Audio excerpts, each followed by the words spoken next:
Attraction, un podcast de Florence Valero. Épisode 5, un voyage dans le temps. Au cœur de la zone contaminée, dans un rayon de 30 km autour du réacteur accidenté. Je vous reçois.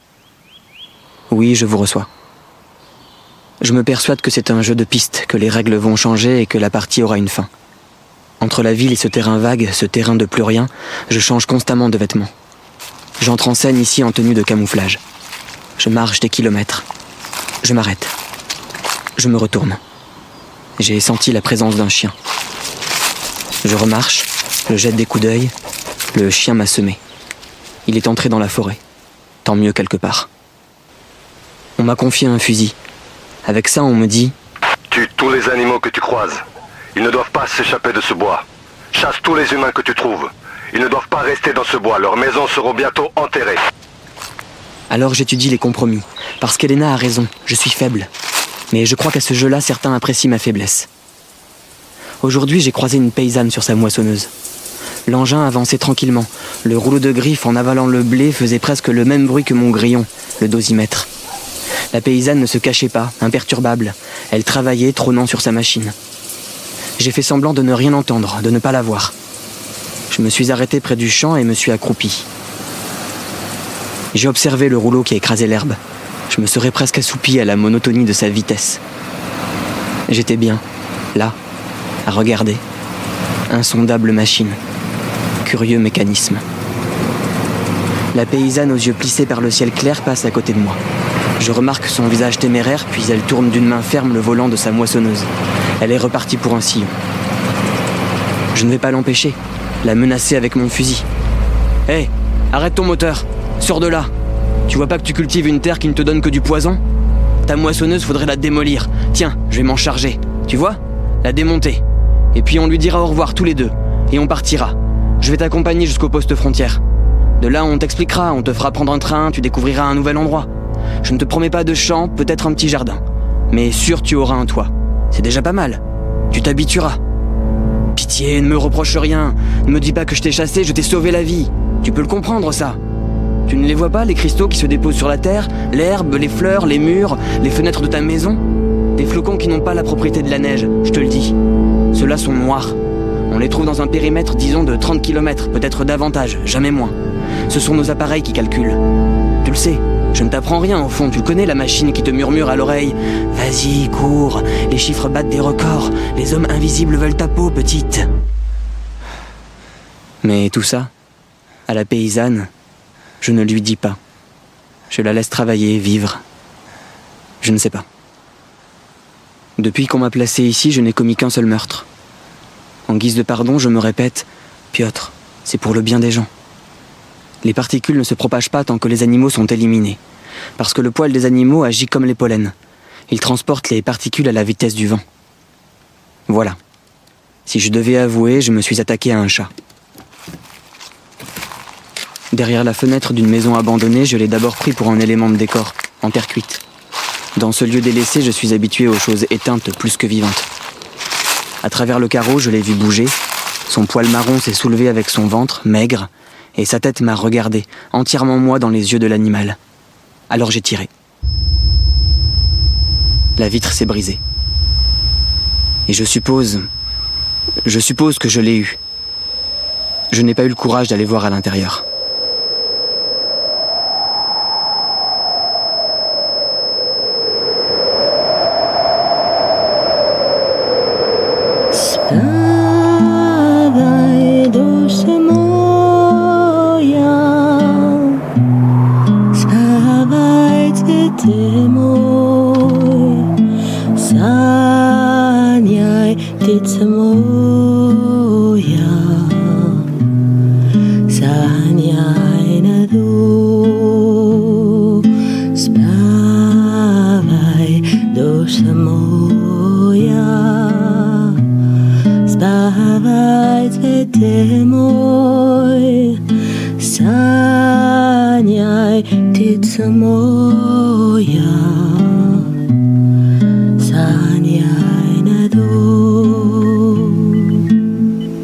Maman, je voudrais l'emmener au cinéma.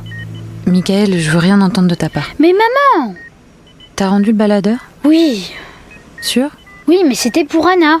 Je veux pas savoir, t'as volé ce machin. Si tu dis c'est un machin, alors c'est pas trop grave. Allez maman, ça lui ferait du bien le cinéma. Ils disent qu'il y a un film super. Qui il ? À l'école. Anna est extrêmement fragile. Arrête de la traiter comme si elle était déjà morte. Michael. C'est l'histoire d'une voiture qui peut voyager dans le temps. L'acteur a le même prénom que moi. Enfin, en vrai, pas dans le film. Tout le monde en parle, et moi, j'ai rien vu. Allez, laisse-nous le voir. Tu sais très bien qu'Anna peut pas sortir d'ici. Mais si on la couvre bien, on peut la déguiser. Comme ça, on nous embêtera pas. S'il te plaît.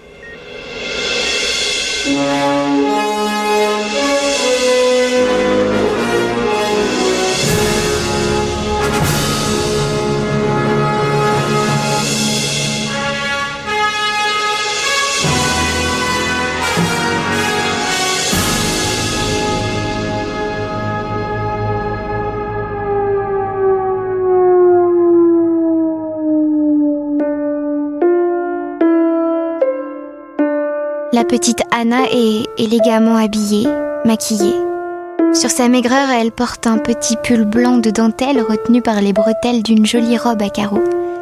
Elena termine de boucler ses sandales noires au tressage harmonieux. Elle lui donne un baiser sur la main, sur le front, et ferme ses paupières. De l'autre côté de la vitre, Michael me tient dans son poing et ne me lâche pas. La douleur est grande dans mon ventre ceinturé, ma poitrine et mes yeux. Pourquoi on ne me les ferme pas d'ailleurs ? Il doit bien y avoir un moyen. Michael n'a qu'à me les crever. Je m'en fiche désormais de mourir. Antonia sera fidèle jusqu'au bout à Anna. Une infirmière entre. Il semblerait qu'il y ait un problème et que j'en sois la cause. Elle s'avance vers Elena. Mes oreilles siffleraient presque comme de ranimer la courbe éteinte d'un rythme cardiaque. Je redoute ce qu'elle va lui dire. Madame, je regrette. Votre fils ne peut pas garder cette poupée. Elle est hautement radioactive. Ah ? Et depuis quand je dépasse tout le monde ? C'est quoi ? L'empathie ? Un trop-plein d'amour pour Anna qui irradie à ce point la moitié de poupée que je suis devenue ? C'est Michael qui a trafiqué les dosimètres ? Mais non, puisqu'il veut me garder.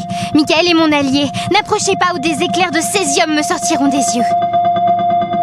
Lena acquiesce, histoire de dire à l'infirmière je vais faire ce qu'il faut. Je regarde une dernière fois Michael puis Elena. Elle ne me remarque même plus. Peut-être elle repense à la voiture qui voyage dans le temps. Rien que quelques minutes en arrière au compteur du 26 avril 1986. Est-ce qu'on aurait pu éviter cet accident ? Elena tremble. Sa fille n'a pas bougé d'un cil dans sa position de dormeuse. Michael, arrête avec ça. Tu lui fais pas de mal. Antonia est-elle une poupée chanceuse ? Ça garde vers les herbes. Il y a un son bizarre, comme s'il y avait un gros grillon. Il n'y a pas de grillon ici, les enfants. Si, puisqu'on entend. On sait que ça n'existe pas, tu t'es déguisé. Fais partir le grillon. Libère-le de la machine. Je ne peux pas. Il est coincé dans ma machine. Ah bah il faut passer. Je vois les gosses qui trépignent chaque jour à l'entrée du parc. Pour me faire culpabiliser derrière la grille fermée avec leur regard. On peut la déguiser. Le 1er mai, c'est pas pour tout de suite. Ça a quel goût ? Michael, arrête. Fais comme ta sœur, essaie de dormir. Arrête de la traiter comme si elle était déjà morte.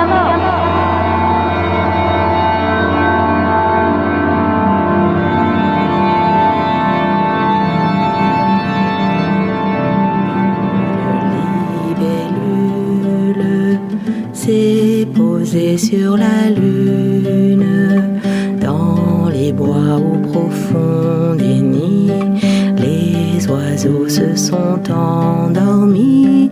N'aie pas peur du vent qui gronde, ni des chiens errants dans l'ombre. 1000 étoiles vont briller. Avec Roxane Brett, David Brémaud, Valentine Vitoz, Annabelle Romer, Nicolas Krimnak, les enfants Simon et Anouk, au son Alexandre Wettstein. Voix chantée et guitare, Béatrice Angèle.